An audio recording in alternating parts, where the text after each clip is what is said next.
आप सबको शालोम, जय मसीह की। प्रभु ने एक और समय हमें दिया कि हम उसकी उपस्थिति में आ सकें, उसके वचन को सुन सकें और उसकी उपस्थिति का आनंद ले सकें।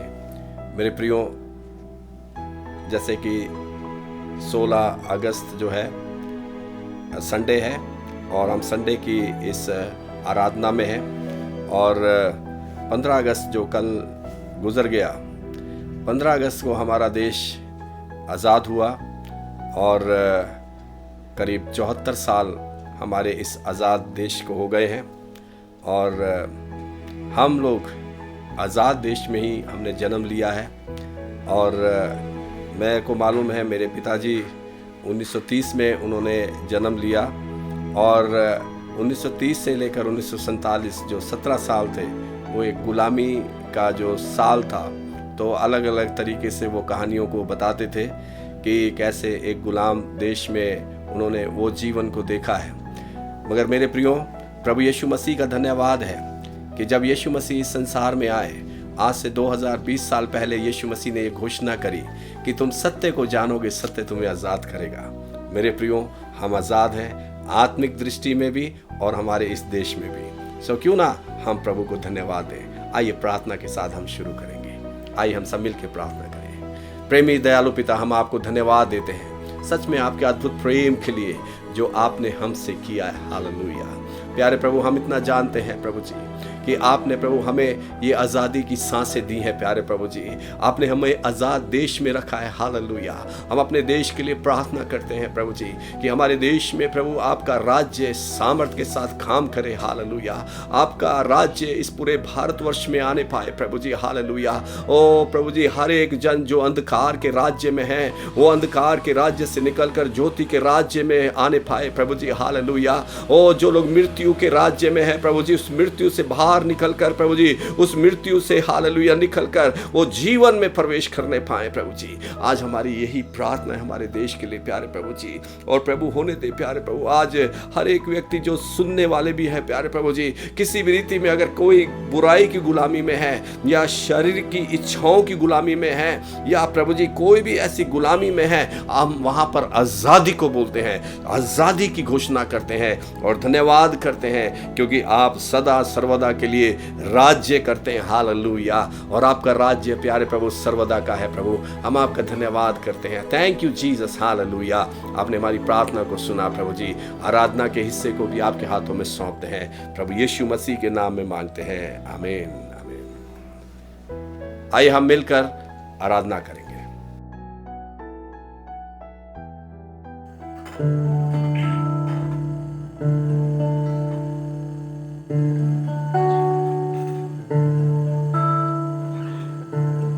मुझे एक बात पिता ने बहुत अच्छी लिखी, मैं आपको सुनाता हूँ। दिल से दिल तक का रिश्ता है ये, मैं जितना भी नापूं उतना गहरा है ये। दिल से दिल तक का रिश्ता है ये, मैं जितना भी नापूं उतना गहरा है ये। नहीं चाहता है वो बीच में दूरी, बस वो चाहता है कम हो दूरी। नहीं चाहता है वो बीच में दूरी, बस वो चाहता है बस कम हो दूरी। नहीं चाहता है वो हमसे बेवफाई, वो चाहता है बस हो वफाई। नहीं चाहता है वो हमसे बेवफाई, वो चाहता है बस हो वफाई। दिल से दिल तक का रिश्ता है, मैं जितना भी नापूं उतना गहरा है ये। सच में उसका प्रेम, उसकी करुणा सदा की है।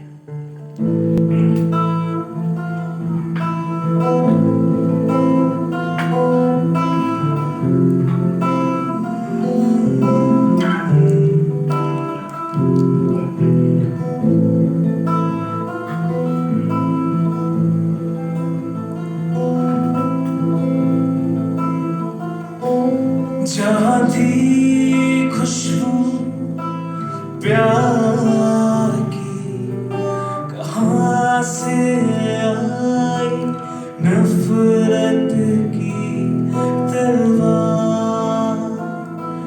जहाँ रहते थे साथ मिलके, कहाँ से आई जात धर्म की दीवार। यीशु ने सिखाया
तेरी भलाई के लिए प्रभु धन्यवाद मैं करता रहूं।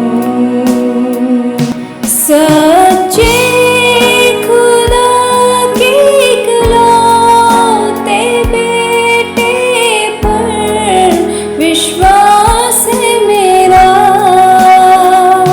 सच्चे खुदा के इकलौते बेटे पर विश्वास है मेरा। है भरोसा कि तू मुझे प्रभु वरदानों से भरेगा। है भरोसा कि तू मुझे प्रभु वरदानों से भरेगा। धन्यवाद के साथ स्तुति गाऊंगा मेरे यीशु राजा। तेरी भलाई के लिए प्रभु धन्यवाद मैं करता रहूं। धन्यवाद के साथ स्तुति गाऊंगा मेरे यीशु राजा। तेरी भलाई के लिए प्रभु धन्यवाद मैं करता रहूं। धन्यवाद मैं करता रहूं। धन्यवाद मैं करता रहूं।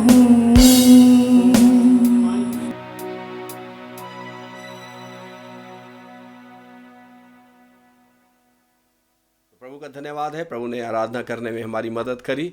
आइए हम नीलू के साथ मिलकर आज का भजन संहिता सुनेंगे।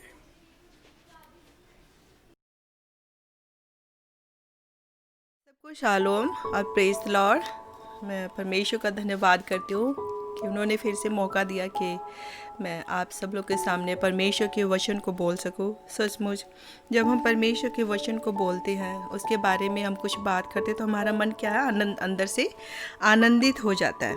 तो आज हम देखेंगे, मैं आपको भजन संहिता 92 पढ़ना चाहती हूँ आज आपके सामने। भजन संहिता 92 92 इसके ऊपर देखो लिखा स्तुति का गीत और विश्राम दिन के लिए गीत। ये एक भजन संहिता जो सबत के दिन का भजन संहिता है।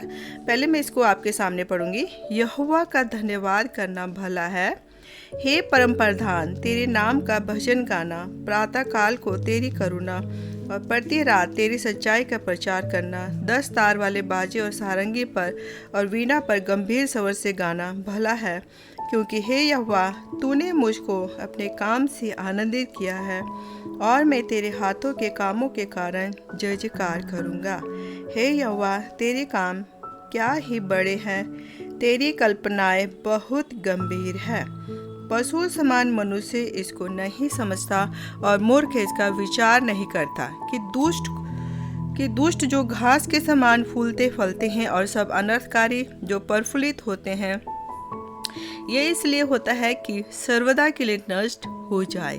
परंतु हे यहोवा तू सदा विराजमान रहेगा, क्योंकि हे यहोवा तेरे शत्रु नष्ट होंगे, सब अनर्थकारी तितर बितर होंगे। परंतु मेरा सींग तूने जंगली सांड का सा ऊंचा किया है। मैं तट के तेल से चुपड़ा गया हूँ। मैं अपने शत्रुओं पर दृष्टि करके और उन कुकर्मियों का हाल जो मेरे विरुद्ध उठे थे सुनकर संतुष्ट हुआ हूँ। धर्मी लोग खजूर के समान फूले फलेंगे और लबालोन के देवदार के समान बढ़ते रहेंगे। हे यहोवा के भवन में रोपे जाकर वे यहोवा के भवन में रोपे जाकर हमारे परमेश्वर के आंगनों में फूले फलेंगे। वे पुराने होने पर भी फलते रहेंगे और रस भरे और लहलहाते रहेंगे, जिससे यह प्रकट हो कि यहोवा सच्चा है। यह मेरी चट्टान है और उसमें कुटिलता कुछ भी नहीं। हालेलुया। आज हम देखेंगे यहाँ पे भजन संहिता, हम देखेंगे जैसे 1 से लेके 5 आयत में दिखा यहोवा का धन्यवाद करना, प्रातःकाल को परमेश्वर की करुणा और उसकी सच्चाई का प्रचार करना, और वीणा में गंभीर स्वर से गाना, और यहोवा के काम में आनंदित होना। हम 5 आयत पर हम देखेंगे। ये भजन संहिता 3 हिस्सों में डिवाइड किया गया है। आगे हम 6 से लेके 9 तक आयत में जैसे देखेंगे पशु समान मनुष्य और दुष्ट मनुष्य के बारे में। आयत 6 में देखें पशु समान मनुष्य इसको नहीं समझता, और साथ में लिखेंगे दुष्ट जो घास के समान फूलते फलते हैं, सब दुष्ट के बारे में। लेकिन जब हम देखेंगे यहाँ पे 10 से लेके 15 तक आयत में लिखा है परंतु मेरा सींग तूने जंगली सांड का सा ऊंचा किया है, और 12 आयत पर देखेंगे धर्मी लोग खजूर के समान फूले फलेंगे। देखेंगे हम यहाँ पे सबसे पहले फर्स्ट आयत देंगे यहोवा का धन्यवाद करना भला है। हे परम प्रधान तेरे नाम का भजन गाना, प्रातःकाल को तेरी सच्चाई और प्रति रात तेरी सच्चाई का प्रचार करना। जैसे हम भजन संहिता में देखते हैं कि यहोवा का हर समय हमें क्या है धन्यवाद करना। हमारे मुंह से हमेशा परमेश्वर के लिए धन्यवाद निकलना चाहिए, क्योंकि जब हमें पता कि हमारे लिए जब सब बातें मिलकर भलाई को उत्पन्न करते तो हम क्या हमेशा परमेश्वर का हम धन्यवाद करते।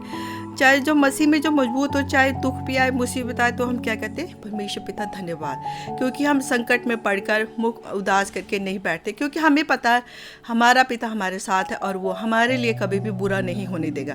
तो हम क्या करते हमेशा उसका धन्यवाद करेंगे। ठीक है, तो इसके लिए हम देखेंगे भजन संहिता 107 का 21 और 22 पढ़ेंगे हम। भजन संहिता 107 उसका 21 और 22।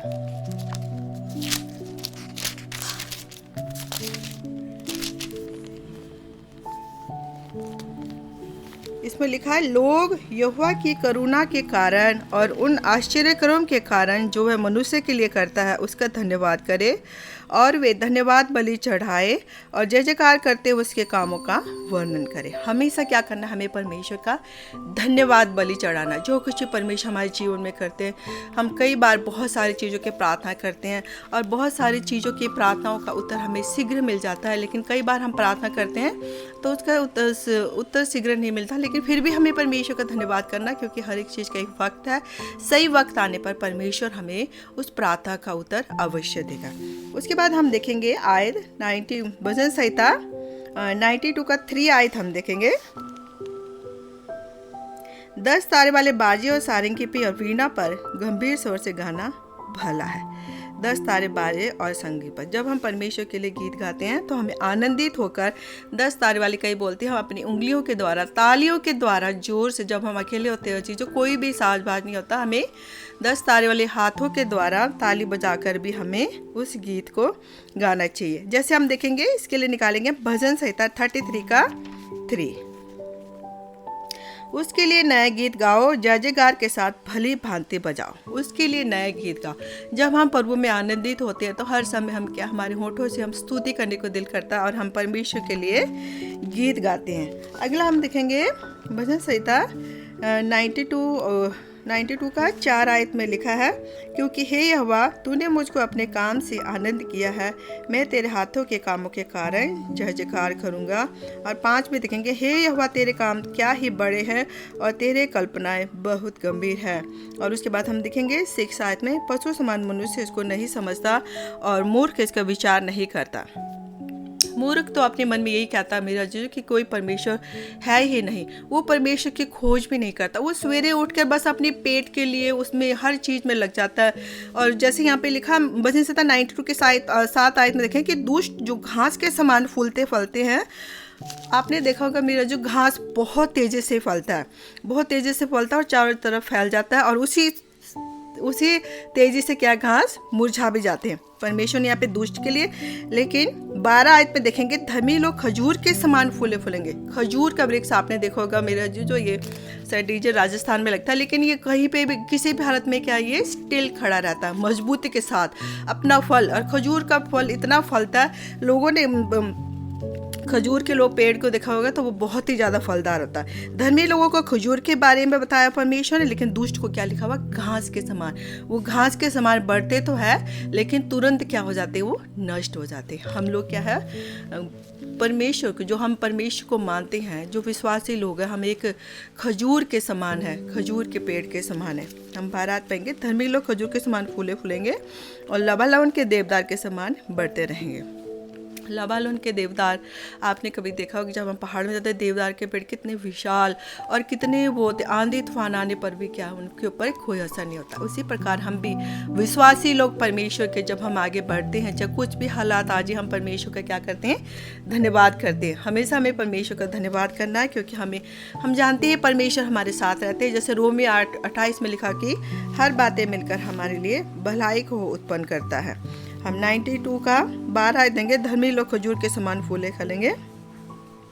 इसी में हम एक आयत देखेंगे, साम 1 का 5, भजन संहिता 1 का 5 हम देखेंगे। इस कारण दुष्ट लोग अदालत में स्थिर ना रह सकेंगे और ना पापी धर्मी के मंडली में ठहरेंगे। दुष्ट के लोग क्या है? भूसी के समान होता है। दुष्ट लोग हवा से उड़ा जाती है, एक भूसी जब हवा चलती है तो उड़ जाती है। लेकिन क्या है? पापी धर्मी के मंडली में ना ठहरेंगे, है ना। परमेश्वर का धन्यवाद हो इस वचन के द्वारा। आज इस वचन के द्वारा पढ़े जाने पर प्रभु हम सबको आशीष दे। शालोम।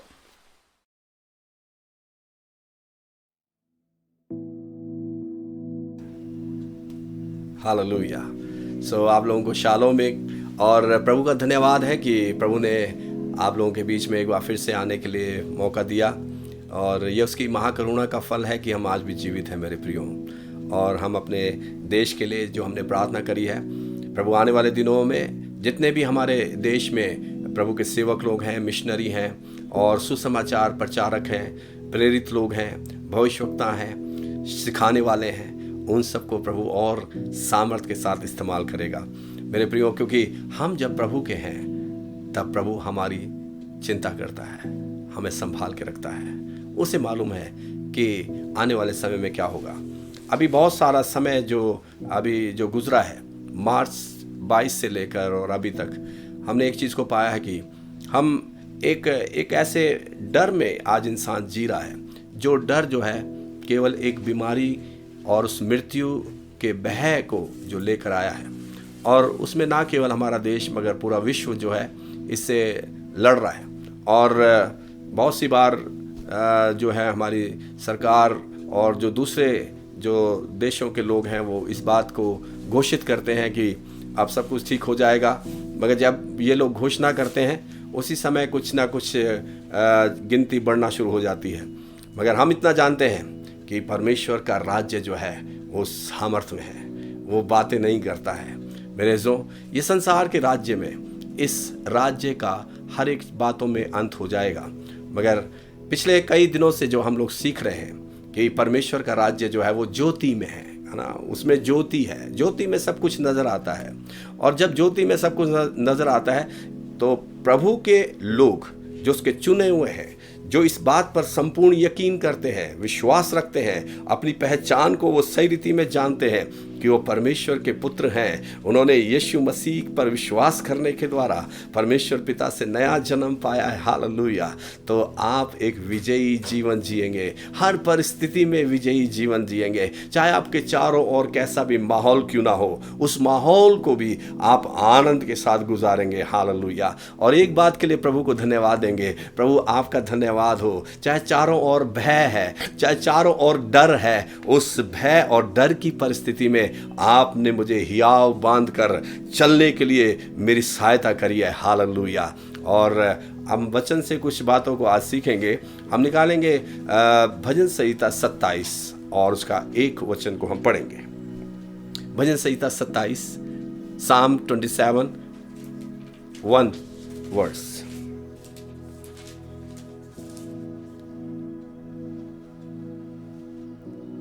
यहोवा परमेश्वर मेरी ज्योति और मेरा उद्धार है, मैं किससे डरूं?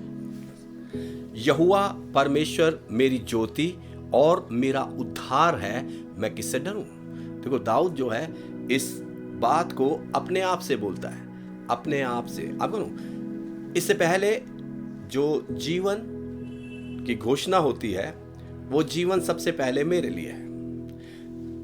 जो अंधकार मेरे अंदर था वो अंधकार जब मैंने वचन को ग्रहण किया तो ये वचन एकदम से मेरे लिए ऐसा बना जैसे मेरे अंदर ज्योति आ गई एकदम से, यानी उसमें एक जीवन आ गया और मैं अपने समझ में आ गया। मैं ये जान गया कि मैं एक पापी व्यक्ति हूँ, है ना। उससे पहले मुझे मालूम नहीं था कि मैं एक पापी व्यक्ति हूँ। मुझे ये भी मालूम नहीं था कि मैं पाप के जो कौन से किस जो भी इसमें जो भी इसका भुगतान है या इसका जो भी जो इसका रिजल्ट आएगा या परिणाम आएगा वो कितना भयानक होगा, है ना। क्योंकि बाइबल में लिखा है पाप की मजदूरी मृत्यु है, और उस मृत्यु के बारे में हम यही सोचते थे शरीर में जब हम मरेंगे तभी इस मृत्यु की बात हो रही है।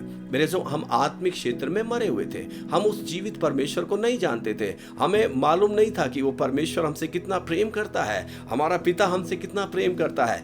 मगर जब हम वचन को हमने ग्रहण किया उस समय हमें मालूम चला कि सच में हम इस संसार में अंधकार में रहते हुए कितनी चीज़ों से हम महरूम थे या अलग थे, उस आत्मिक जीवन से या आत्मिक उस सोच से या आत्मिक जानकारी से या आत्मिक उस पहचान से जो परमेश्वर पिता ने पहले से ही मेरे और आपके लिए ठहराई हुई थी।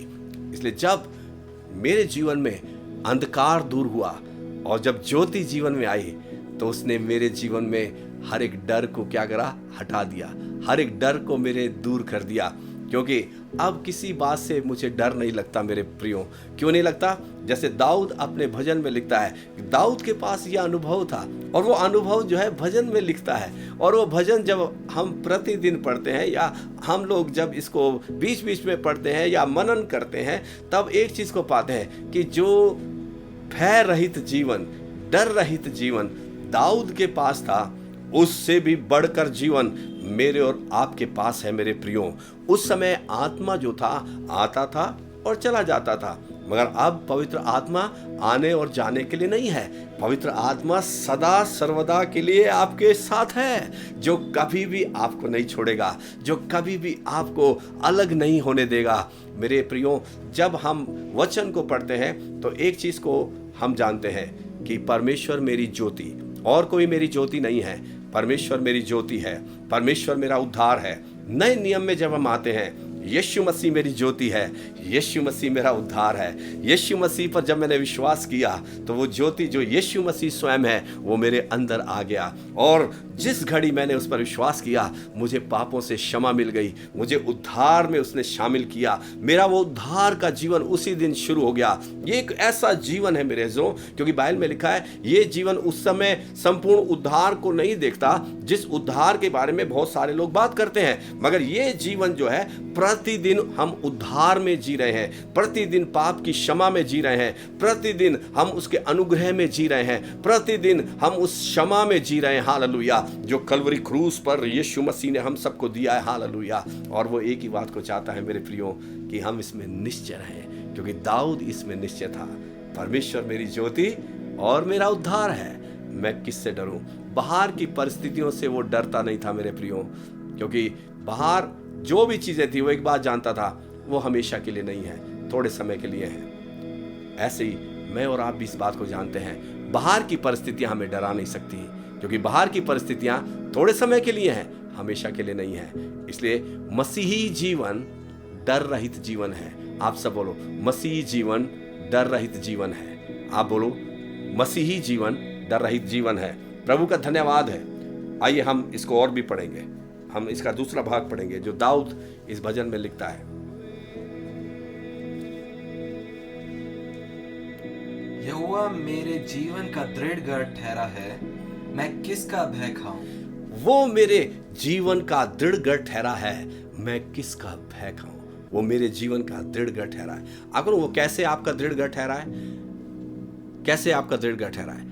क्योंकि हम नए नियम के लोग हैं, हम नए नियम को हम पढ़ने वाले लोग हैं, हम कलीसिया हैं, हम चुने हुए लोग हैं। आइए हम भजन संहिता में से निकालेंगे, भजन संहिता 91, भजन संहिता 91 और उसका 4 वचन को पढ़ें। वह मुझे अपने पंखों की आड़ में ले लेगा हाँ, वह मुझे अपने पंखों की आड़ में ले लेगा और मैं उसके पैरों के नीचे शरण पाऊंगा। और मैं उसके पैरों के नीचे शरण पाऊंगा। उसकी सच्चाई मेरे लिए ढाल उसकी सच्चाई मेरे लिए ढाल और झिलम ठहरेगी। उसकी सच्चाई मेरे लिए क्या ठहरेगी? ढाल और झिलम ठहरेगी। मैं न रात के भय से डरूंगा मैं न रात के भय से डरूंगा और न उस तीर से और न उस तीर से जो दिन को उड़ता है। और जो दिन को उड़ता है। मेरे जो उसकी सच्चाई मेरे लिए ढाल है, उसकी सच्चाई मेरे लिए झिलम है, उसकी सच्चाई मेरे लिए चट्टान है। मेरे जो जब हम प्रभु के साथ चलते हैं, प्रभु हमें वो अनुभव देता है जिस अनुभव को हम लोगों के साथ बांटते हैं और एक ही बात में हम कहते हैं कि यीशु मसीह जैसा और दूसरा कोई भी नहीं है। क्योंकि दाऊद जो है अपने अनुभव से इस बात को लिखता है। दूसरी बात को क्या कहता है वो कि यहोवा मेरे जीवन का दृढ़ गढ़ ठहरा है। वो मेरा दृढ़ गढ़ ठहरा है ना। वो छोटा मोटा गढ़ नहीं है मेरा, मगर वो दृढ़ है, हमेशा के लिए है, हमेशा के लिए मुझे संभालने के योग्य है। इसलिए मैं किसी का भय नहीं खाऊंगा। बाइबल में लिखा है मनुष्य का भय जो है फंदा है ना, मगर हम मनुष्य का भय नहीं रखते कि मनुष्य हमारे लिए क्या करेगा। अगर बाइबल में लिखा है उनसे मत डरो जो तुम्हारे शरीर को नाश कर सकता है या उसको घात कर सकता है, मगर उससे डरो जो तुम्हारे शरीर और प्राण दोनों को नाश कर सकता है। इसलिए हमें संपूर्ण रीति से इस बारे में यकीन है। अगर यकीन सच्चाई पर वही करेगा जो उसमें जागरूक होगा, उसमें जागता होगा या उस रोशनी में होगा, उस प्रकाश में होगा। क्योंकि बाइबल में हम कई उदाहरण को हम पाते हैं जिन लोगों ने अपने जीवन को उस समय में जब वो अंधकार में थे और जब यीशु मसीह उनके जीवन में आया तो जीवन में जब उजियाला आया तो सबसे पहले उन्होंने अपने जीवन में क्या पाया। अगर जब अचानक से मेरे जीवन में, मैं आपको अपने जीवन की गवाही बताना चाहूँगा, जब मैंने अपना जीवन यीशु मसीह को दिया और यीशु मसीह जब मेरे जीवन में आए, मैं उसको कैसे जान पाया कि यीशु मसीह मेरे जीवन में आए।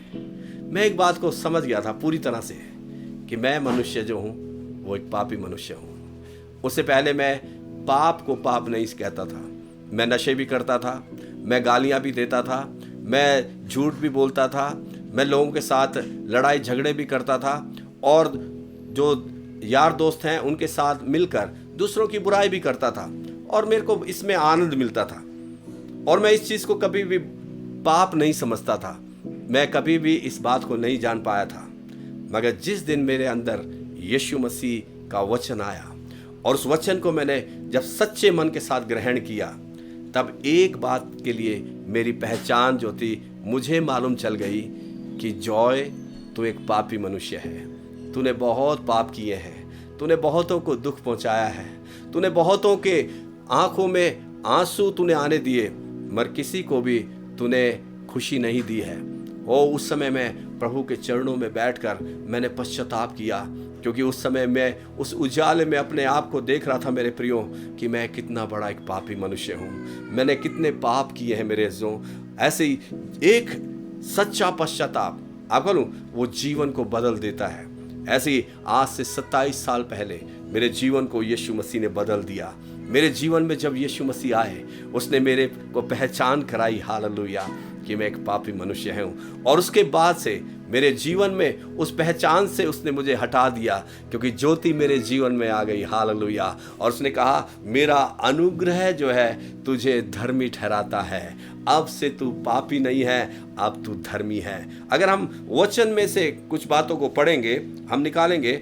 एक व्यक्ति के बारे में पढ़ते हैं, उसका नाम है पतरस। और पतरस की नाव में जब यीशु मसीह आए तो उसके नाव में क्या हुआ हम सब जानते हैं कि पूरी रात उन लोगों ने मेहनत करी, पूरी रात उन्होंने संघर्ष किया, कुछ भी मछली नहीं पकड़ पाए थे। मगर उस समय में यीशु मसीह ने कहा पतरस से, आओ हम गहराई में चलते हैं। और वहाँ पर वो उन्होंने जब जाल डाला, यीशु मसीह के कहने से, उसने कहा तेरे कहने से मैं जाल डालता हूँ, तेरे कहने से, है ना। और वहाँ पर जब कहने से जाल डाला गया तब वहाँ पर क्या हुआ, बहुत सी मछलियाँ उनके जाल में आ गई और वहाँ पर और भी लोगों को बुलाना पड़ा कि उस जाल को वो पानी में से खींचे। और बाइबल में लिखा है कि वो बहुत सी मछलियों को वो लोग ले आए और यहाँ पर एक वचन को हम पढ़ेंगे, हम निकालेंगे लूका का सुसमाचार उसका 5 अध्याय 8 वचन को हम पढ़ें।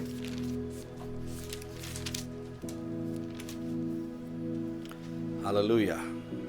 ये देखकर शमौन पतरस यीशु के पांव पर गिरा। हाँ, ये देखकर जब उसने उजियाले में अपने आप को देखा और अपनी नाव में यीशु मसीह को देखा, तब वो क्या कह रहा है यीशु मसीह को?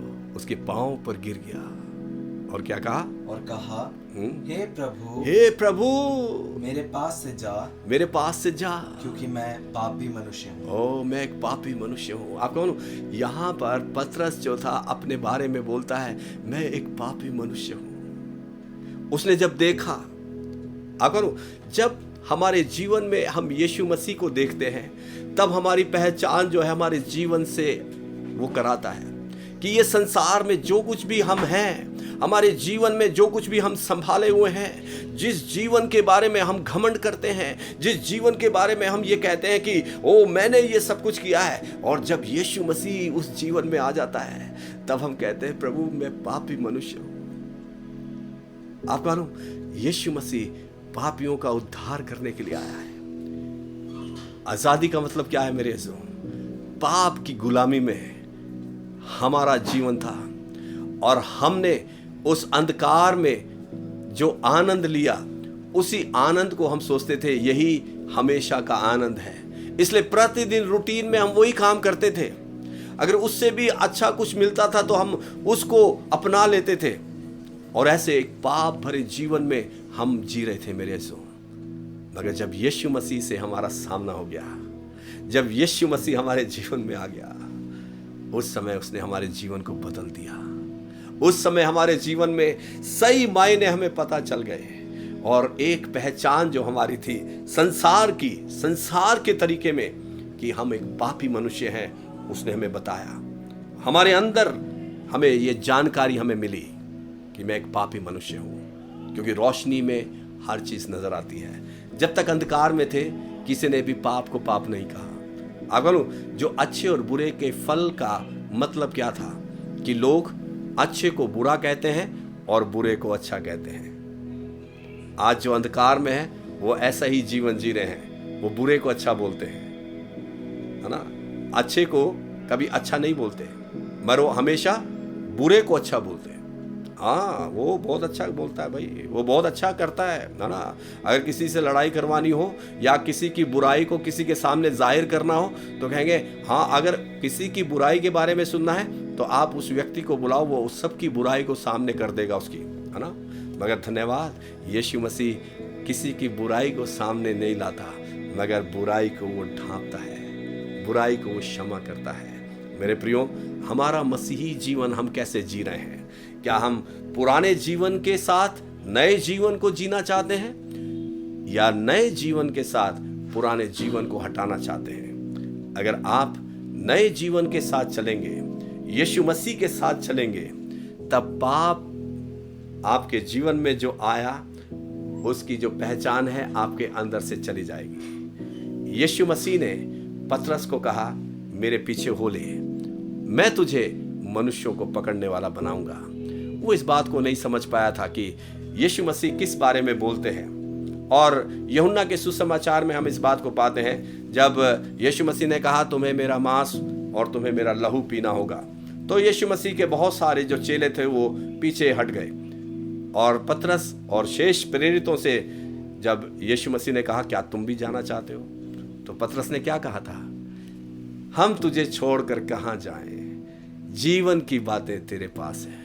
मेरे सो एक बार जब पहचान हो गई कि यीशु मसीह जैसा और कोई भी नहीं है, फिर ये संसार की कोई भी चीज आपको मसीह की उस ज्योति से अलग नहीं कर पाएगी, उस रोशनी से अलग नहीं कर पाएगी, क्योंकि इस रोशनी के बगैर हम अंधकार में थे, हमारा मन अंधकार में था, हम भटके हुए लोग थे, हम डरे हुए लोग थे, हम भयभीत थे। कोई भी हमें डरा सकता था, कोई भी हमें परेशान कर सकता था, और हम उसी में डर जाते थे, है ना? एक व्यक्ति को एक छोटी सी फुंसी हो गई और वो उसके बारे में सोचना शुरू करा, अरे ये फुंसी बढ़कर जो है वो कुछ बीमारी बन जाएगी, फिर उसने नेट पे सर्च करा, और नेट पे सर्च करा तो उसने पाया ये फुंसी बढ़कर जो है एक बड़ा फोड़ा बन जाएगा, और वो फोड़ा जो है कैंसर का रूप ले लेगा। और वो उस समय से एक डर आ गया कि मेरे को कैंसर हो गया। आगो, ये जो डर है, शरीर का डर है, ये जो अंधकार का डर है, ये बहुत ही भयानक है। मगर धन्यवाद हो, जो उजाले में रहेगा उसको कोई भी डर नहीं लगेगा। चाहे वो बीमारी का हो, चाहे वो कष्ट का हो, चाहे वो तकलीफों का हो, चाहे आपके आसपास कितने भी विरोधी क्यों ना हो, आप किसी भी बात से नहीं डरेंगे। हालेलुया।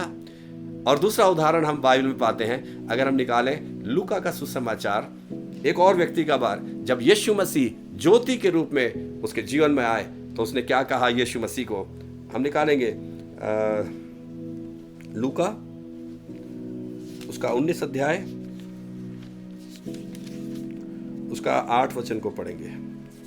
जक्कई ने खड़े होकर प्रभु से कहा, हे प्रभु, देख, मैं अपनी आधी सम्मति कंगालों को देता हूँ, और यदि किसी का कुछ भी अन्याय करके ले लिया हो तो उसे 4 गुना फेर देता हूँ। हाँ, देखो, जब जक्कई के जीवन में यीशु मसीह आया, उसके घर में यीशु मसीह आया, उसके घर में प्रकाश आ गया, उसके घर में रोशनी आ गई, और जक्कई ने उस रोशनी में अपने आप को देखा। मेरे प्रियो, उसने एक चीज को देखा कि वो इस योग्य नहीं है कि यीशु मसीह उसके साथ रहे या वो यीशु मसीह के साथ रहे, इसलिए चुनाव उसके पास था, क्योंकि रोशनी में सब कुछ नजर आ रहा था। उसने कहा, हो प्रभु, मैं अब अपनी जो संपत्ति जो है आदि, वो मैं कंगालों को दे रहा हूँ, और जिससे मैंने लिया है 4 गुना उसे वापस करता हूँ। तो यीशु मसीह ने उसके बारे में क्या बोला?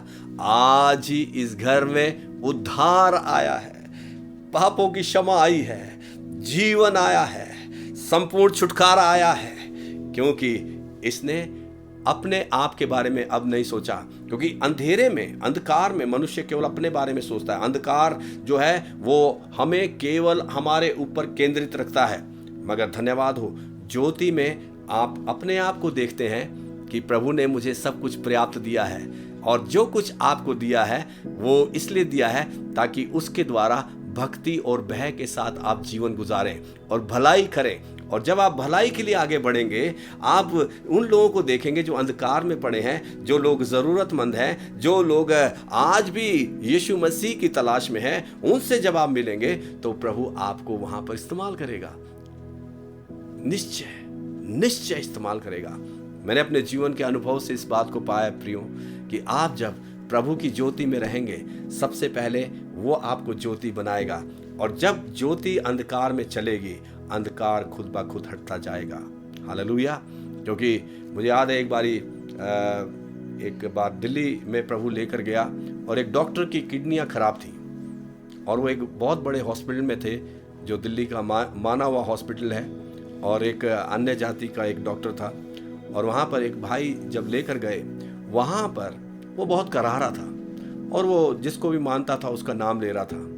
और जब वो उसका नाम ले रहा था तो मैंने एक ही बात को उससे पूछा, मैंने कहा, भाई ये बताओ, आप जिसका नाम ले रहे हैं, क्या उसने आपको आराम दिया? तो वो करा के कह रहा है, हाँ नहीं, ना। तो मैंने कहा, मैं आपको वो नाम दूंगा आज, जिस नाम को लेने के द्वारा आपका सबसे पहले दर्द चला जाएगा, और दूसरा काम क्या होगा, आपके पास जो बीमारी है, प्रभु आपकी किडनी को नया बना देगा। इसके लिए केवल आपको विश्वास करना पड़ेगा। आधा घंटा उससे बातचीत हुई। आधे घंटे जब उसने वचन को सुना, गवाहियों को सुना, यीशु मसीह पर विश्वास किया, और अपना जीवन यीशु मसीह को दिया। और जब हम वहां से चलने लगे तो जो करहा रहा था, जब हम अंदर आए थे कमरे में, वो करहा रहा था। जब हम बाहर गए, वो मुस्कुराते हुए हमें विदा कर रहा था और कह रहा था, यीशु मसीह बहुत अच्छा है। तो मैंने कहा, बस यीशु मसीह का नाम लेना, आप इस बीमारी के बिस्तर से बहुत जल्द उठकर अपने घर को चले जाएंगे। 7 दिन के बाद उस भाई का फोन आया, और उसने कहा, आपने जो कहा था वो मेरे जीवन में हो गया है। डॉक्टर ने मेरी किडनियों को चेक किया, और जो डायलिसिस होता था वो सब बंद हो गया है, और मेरी किडनियां जो है नई हो गई हैं। मेरे जो आज भी उस भाई से जब हम मिलते हैं दिल्ली में जाकर, हम आनंद से भर जाते हैं कि प्रभु अपने वचन को कैसे पूरा करता है। मेरे जो जब आप ज्योति में रहेंगे आप दूसरों के लिए ज्योति बन जाएंगे।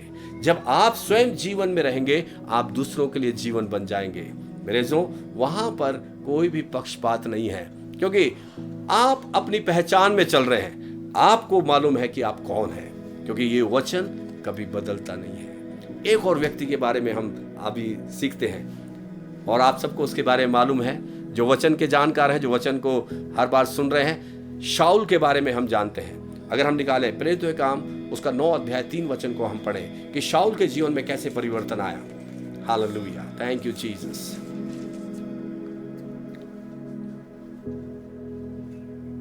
परंतु चलते चलते जब वह दमिश्क के निकट पहुंचा तो एकाएक आकाश से उसके चारों ओर ज्योति चमकी 9 तक पढ़ना। और वह भूमि पर गिर पड़ा और ये शब्द सुना, हे शाऊल, हे शाऊल, तू मुझे क्यों सताता है? उसने पूछा, हे प्रभु, तू कौन है? उसने कहा, मैं यीशु हूँ जिसे तू सताता है। परंतु अब उठकर नगर में जा और जो तुझे करना है वह तुझसे कहा जाएगा। जो मनुष्य उसके साथ थे वे अवाक रह गए, क्योंकि शब्द तो सुनते थे परंतु किसी को देखते ना थे। तब शाऊल भूमि पर से उठा, परंतु जब आंखें खोली तो उसे कुछ दिखाई ना दिया, और वह उसका हाथ पकड़ के दमिश्क में ले गए। वे 3 दिन तक ना देख सका और ना खाया और ना पिया। हालेलुया। यहाँ पर हमने इस बात को पढ़ा ताकि सब इस बात को पहचान सकें या जान सकें कि शाऊल कैसे पौलुस बना। एक बड़ा उजाला उसने देखा उसके आंखों के सामने एक बड़ा उजाला आया, उसकी शारीरिक आंखों के सामने, और वो उस उजाले को देखकर अंधा हो गया और उसकी अंदर की आंखें खुल गई, उसके मन की आंखें खुल गई मेरे प्रियो। और उसने अपने आप को देखा, और उसने क्या देखा? पहला तिमोथी, आप निकाले पहला तिमोथी। उसने जब उसकी अंदर की आंख खुली तब उसने अपने आप को कैसे पाया? पहला तिमोथी 1:15 और 16 वचन। ये बात सच और हर प्रकार से मानने के योग्य है कि मसीह यीशु पापियों का उद्धार करने के लिए जगत में आया। हाँ, जिनमें सबसे बड़ा मैं हूँ। हाँ, वो कहता है सबसे बड़ा मैं हूँ।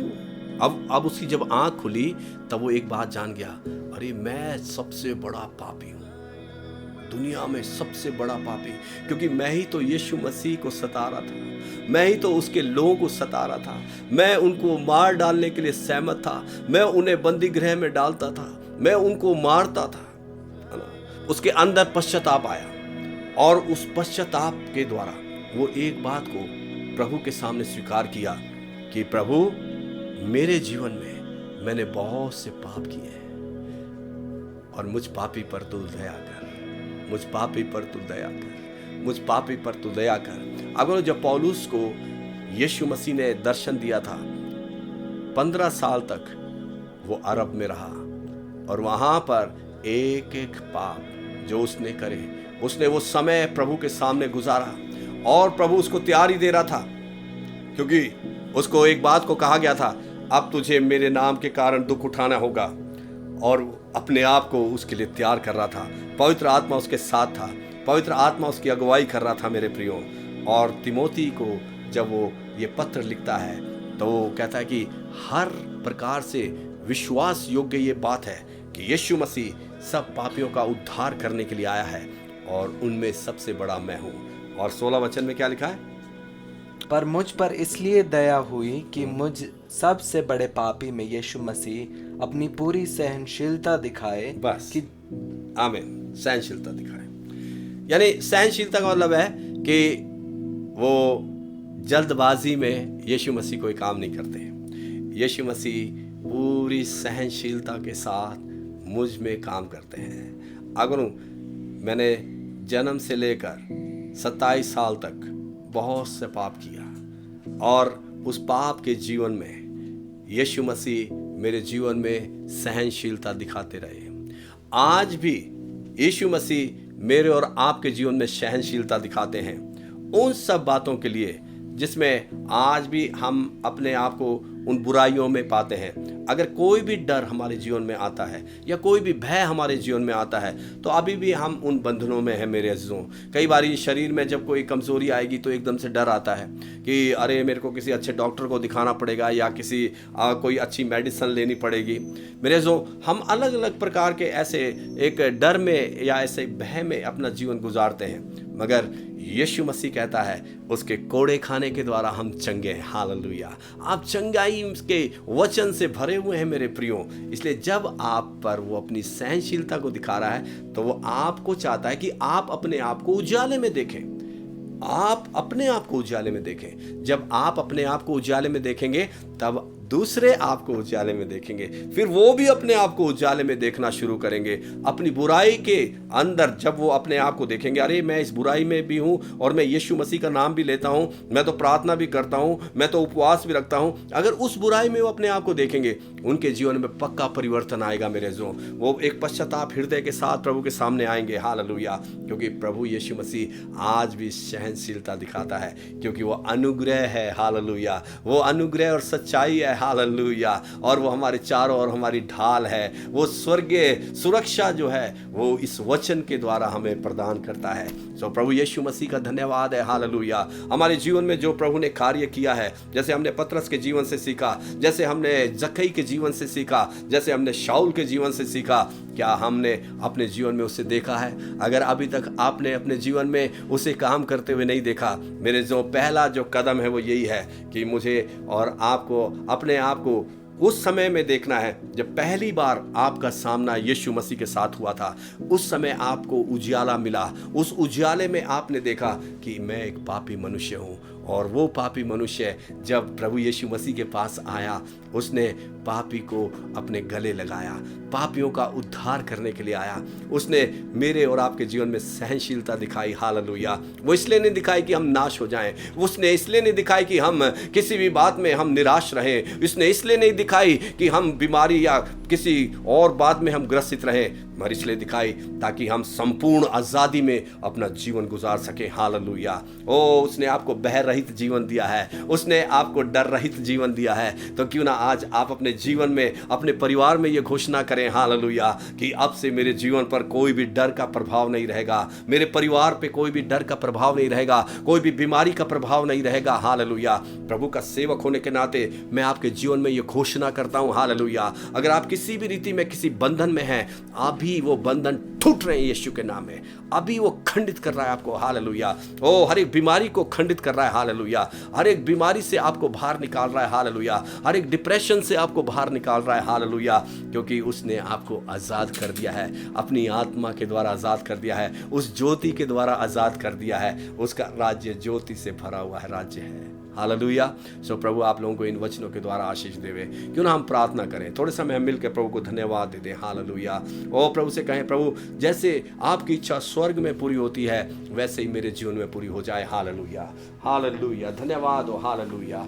Thank you Jesus, thank you Jesus, thank you Jesus, thank you Jesus, thank you Jesus, thank you Jesus. Hallelujah. Hallelujah. Hallelujah. धन्यवाद हो, धन्यवाद हो। हालेलुया। तेरी इच्छा पूरी हो जाए, हाथों में तेरे जीवन है ये, मैं मिट्टी हूँ तू है कुम्हार, मुझको उठा मुझको बना, मैं मिट्टी हूँ तू है कुम्हार, मुझको उठा मुझको बना। Yes Lord, hallelujah। तेरी इच्छा